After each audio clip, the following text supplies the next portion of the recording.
Hello all, this is Brian with Vermillion Enterprises. We are located at 5324 Spring Hill Drive in sunny Spring Hill, Florida. Going to be a beautiful day here in the neighborhood. And not a premiums video today, guys, but we're going to do a reveal, if you will. This is a package that a customer has sent in to us. I blocked out their information here, so we don't have to worry about that. But it's kind of, this is more of the fun side of the business, if you will, in this package, and I have not opened it yet. I don't actually know what the actual contents are. I know what's supposed to be in here is rare baseball cards. That a customer sent in a mail-in submission and is interested in us purchasing his rare baseball cards. We'll find out just how rare they are here in a second. I do not know what the actual cards are that are in this package. So just that they're supposed to be rare baseball cards. I'm hoping for a Ricky Henderson rookie. That's not that rare though. Yeah, but people will define it as rare. What's the set go for? Like $150? The whole set? Maybe. Yeah, maybe. Yeah, so no, I think this is supposed to be better quality material than a Henderson rookie. So I'm hoping. Let's keep our fingers crossed there.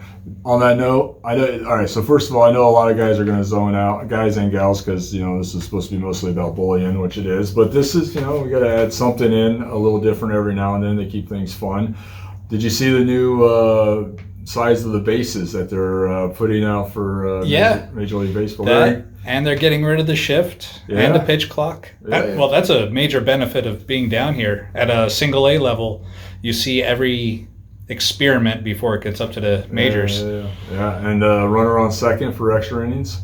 They did that last year. Yeah. I'm not a fan of the extra inning nonsense. All right, so in this package are sports cards. We gotta be very careful when we're opening packages like this. It's not just like bullion where you can grip and rip it. So we gotta be tactical when we open this. So try to make sure everything's kind of pushed down to the bottom. And then we're just gonna make a nice slit right across the top there. And slide. This is the guy's packaging info, so I don't wanna broadcast that. All right, so we got a Gene Oliver card here, 64 tops, not a rare card. That's disappointing. Here is a really rough Larry Boa card, 74 tops, also not a rare card or of really any value. I'm not liking the start of this package, Tim. I definitely didn't like the start of being a Braves, but I do like Larry Boa. Yeah, we got a Bill Plyce tops card, 1963 tops, low grade. Basically, these three cards here really have no value.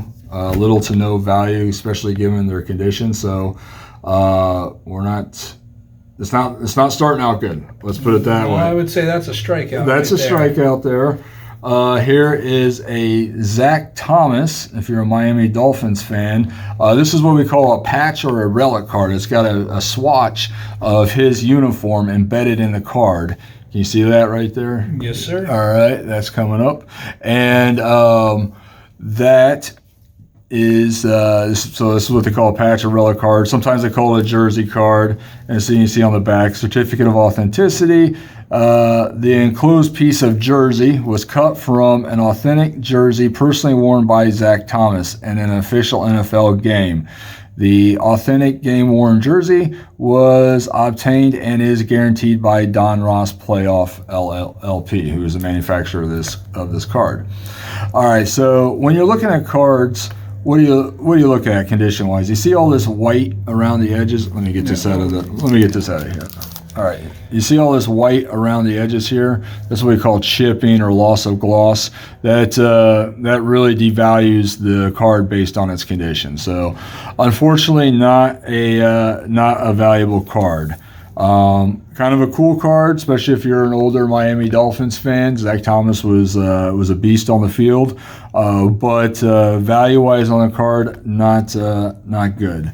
So we'll put that aside. So it looks like we got 6 cards altogether. 4 have been pretty much strikeouts, Tim. Yep. Well, we always appreciate taking a look here. Let's get this out of here. So what do we got here? Legends of the Game commemorative patch from Cy Young, the Cyclone. Let's see here. So we flip this over. Again, you can see the surface issues. When you go to sell cards, this is the kind of stuff that we look at when we're trying to determine value. What is the overall condition? And when you see surface and edge damage like that, it really cuts into the value of the cards. So we got a Cy Young, primary team, Cleveland Naps. Year inducted into the Hall of Fame was 1937. So this is a card featuring Cy Young, who played in the 30s, obviously. The card, and I know you're not going to be able to see this, was manufactured in 2009. So here it says, you have just received a commemorative letter patch of baseball legend Cy Young from 2009 Topps Baseball Series 1.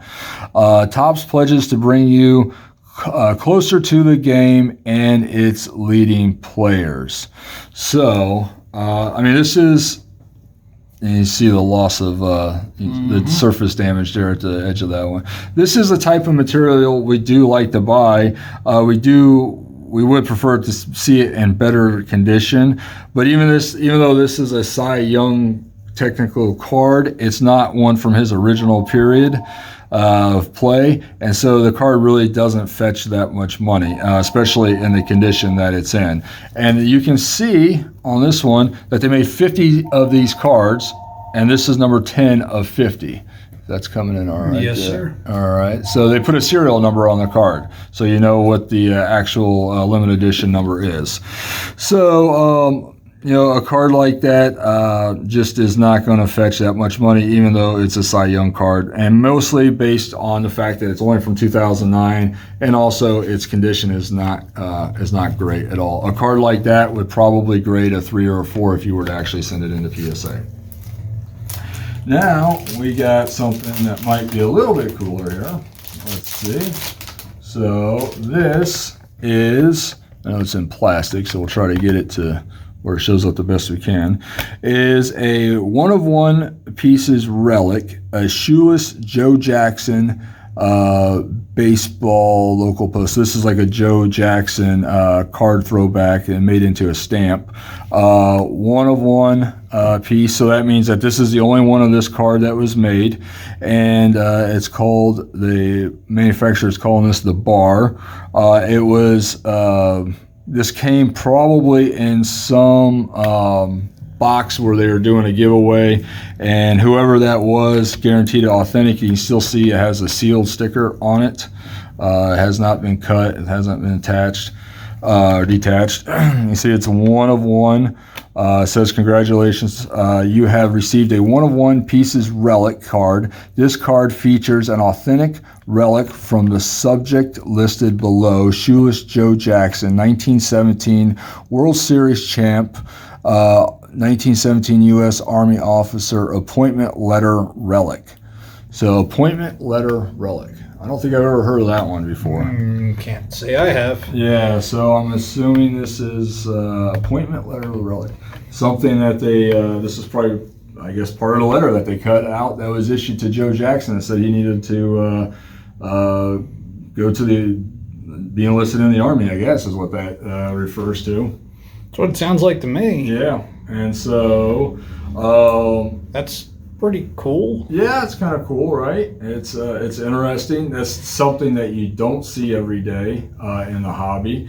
And value-wise, it's sometimes can be tough to put a value on that because there's only one of them out there. It's a 1-of-1.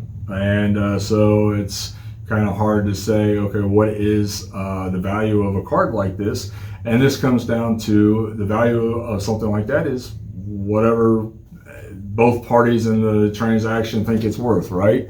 And can the two people get together on it? Is it going to be an extremely valuable piece? I don't think so, but it might be worth a couple $100. Let's say, for example, Joe Jackson was obviously a very, for you baseball nerds out there, Joe Jackson is a very important person in the history of baseball. no doubt about it. Even in the teens, they were fixing games. So, and nothing's changed 110 years later, right? Yeah. Especially that's been at the forefront of the football world lately. So, so this is the type of material that gets sent into us relatively often, actually. We love buying vintage sports cards, not so much because it's a big money maker for us, but it's just because it's fun. I love dealing in bullion. It's fast. It's lucrative, obviously, but this is fun, and so it's fun to see this old stuff. It's fun to talk to people who, especially, have built really elaborate collections. I know a friend of mine here locally. He has hand built every top set from 1952, which is the first big top set, which Mickey Mantle's rookie, right? All the way up through, I think he's got 2021. Now, starting in 1984, I think you could just start buying the sets is when he started doing it. But up through that, he hand built these sets. And so that's pretty cool. It's a labor of love. He's in his 60s. It's a labor of love. He was always going to card shows, had his list, just checking off the list, and he built himself probably one of the nicest card collections here in Spring Hill. So that's a hobbyist. That's a true hobbyist. And over time, that hobby has actually turned into something pretty lucrative for him because the value of, especially a lot of those cards, early cards, have shot up dramatically. What's a 52 Topps Mantle going for in rough? Like 150 grand? Yeah, 200? Easy, yeah. So it's in nice condition, they really skyrocket. So, it's just a fun side of the business that we don't highlight very often at all here. And I thought, well, shoot, this person was kind enough to send in a package for us to view. And I thought we'd open that and kind of show the folks what we see from time to time with regards to cards. What we're looking for. So if you do have cards that you're interested in selling, you're always welcome to either bring them in or ship them in, and we'll be happy to take a look at them. And I will say the card market is, it's not a precious metals market. So going into a recession, it is dramatically softening, as all collectibles are. And but it's still fun to deal in and still fun to play around with. So just a different side of the business I thought we would highlight today and keep delivering you guys some content. Anything you want to add there, Tim? Premium's the same as Monday? Premiums are still the same. No changes there. We're always interested in buying and selling gold and silver bullion. Obviously, that's the nuts and bolts of our business. This is just the fun 2 to 3% that we get to deal with every once in a while. So if there is anything that we can do for you with regards to buying or selling gold or silver, please reach out to us. We'll be happy to help. Platinum too. And if you like to sell some sports cards, we're always interested in looking at collections and going from there. And if there's anything we can do for you, please reach out to us. We're at 5324 Spring Hill Drive in sunny Spring Hill, Florida. And we're open Monday through Friday, 10 a.m. to 5 p.m. and Saturdays, 9 a.m. to 2 p.m. And one thing I'll say, Tim and I were just talking about, Google has started this new My Business chat function. It literally launched this morning for us. So if you send us messages through Google's My Business chat, we're going to try to stay on top of them. I think it's a little glitchy right now, so don't freak out if we're not Johnny on the spot with that. We're learning as we go, just like everybody else, because Google literally last week that they sunsetted one program and started this. Pretty much so. There's a learning curve for us, so please bear with us as we try to navigate through those new changes. Not changes that we made, but Google made, but we have to adapt to. Adapt and overcome. I'm not sure. I think I'm hoping if it works the way that Google wants it to work, should be a very handy way for the customers to communicate with us, both speed-wise and accessibility-wise. But it's fresh. So as with anything that's fresh, there might be some bugs there to work out. So anything you want to add, Tim? Anything baseball-wise? How many days till opening day? I don't even care about opening day, but the catchers and the pitchers are reporting, and social media is going to buzz about it, and they're talking about spring training tickets already on sale. I'm happy. Yep. You got season tickets for the Threshers? Got season tickets for the Threshers. All right, cool. Yeah. All right. Well, that's the great thing about Florida is there's sports teams everywhere and lots of fun to participate in. So if there's anything we can do for you guys, please let us know. We'll be happy to assist. Hey, you guys have a great afternoon. Thank you.